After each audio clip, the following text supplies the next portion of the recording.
भगवद गीता के दूसरे अध्याय सांख्य योग में श्री कृष्ण अर्जुन को आत्मा की अमरता, कर्तव्य और निष्काम कर्म का ज्ञान प्रदान करते हैं। जब अर्जुन युद्ध भूमि में अपने प्रियजनों को देखकर हतप्रभ हो जाता है और हथियार डालने को तैयार हो जाता है, तब कृष्ण उसे समझाते हैं कि धर्म और कर्तव्य से विमुख होना अधर्म के समान है। इस सिद्धांत को हम अपने दैनिक जीवन में कई रूपों में देख सकते हैं। जब कोई छात्र परीक्षा के डर से पढ़ाई छोड़ना चाहता है या कोई व्यक्ति कठिन परिस्थितियों के कारण अपने लक्ष्य से पीछे हटता है, तब यह अर्जुन की ही तरह असमंजस की स्थिति होती है। श्री कृष्ण हमें सिखाते हैं कि हर व्यक्ति को अपने स्वधर्म का पालन करना चाहिए, चाहे परिस्थितियां कितनी भी कठिन क्यों न हो। श्री कृष्ण आत्मा की अमरता का रहस्य बताते हैं, कहकर कि आत्मा न जन्मती है न मरती है, वह सनातन है। ये सिद्धांत हमारे जीवन के संघर्षों में भी लागू होता है। जैसे कोई व्यक्ति नौकरी में असफलता या व्यापार में नुकसान से टूट जाता है, उसे लगने लगता है कि सब समाप्त हो गया है। लेकिन गीता हमें सिखाती है कि हर कठिनाई अस्थायी है। शरीर का नाश संभव है, लेकिन आत्मा शाश्वत है।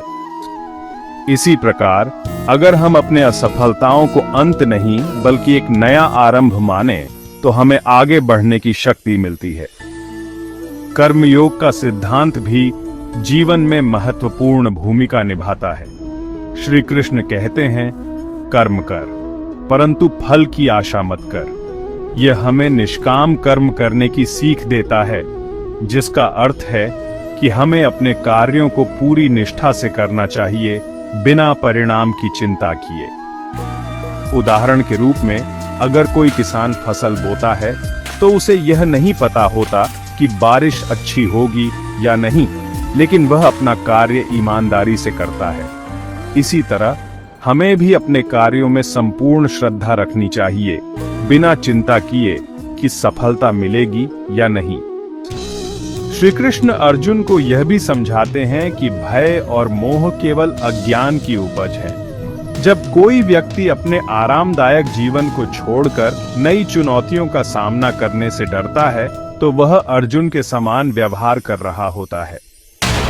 लेकिन अगर हम अपनी आंतरिक शक्ति को पहचानें और परिस्थितियों का सामना करें, तो हम जीवन में बड़ी ऊंचाइयों को प्राप्त कर सकते हैं। गीता के इस अध्याय से हमें यह शिक्षा मिलती है कि कर्तव्य से पीछे हटना अधर्म है, आत्मा अजर अमर है और सच्चा योगी वही है जो निष्काम कर्म करता है और मोह से मुक्त रहता है। हमारे जीवन में जब भी हम संघर्षों से गुजरते हैं, हमें श्री कृष्ण के इन अमूल्य उपदेशों को याद रखना चाहिए।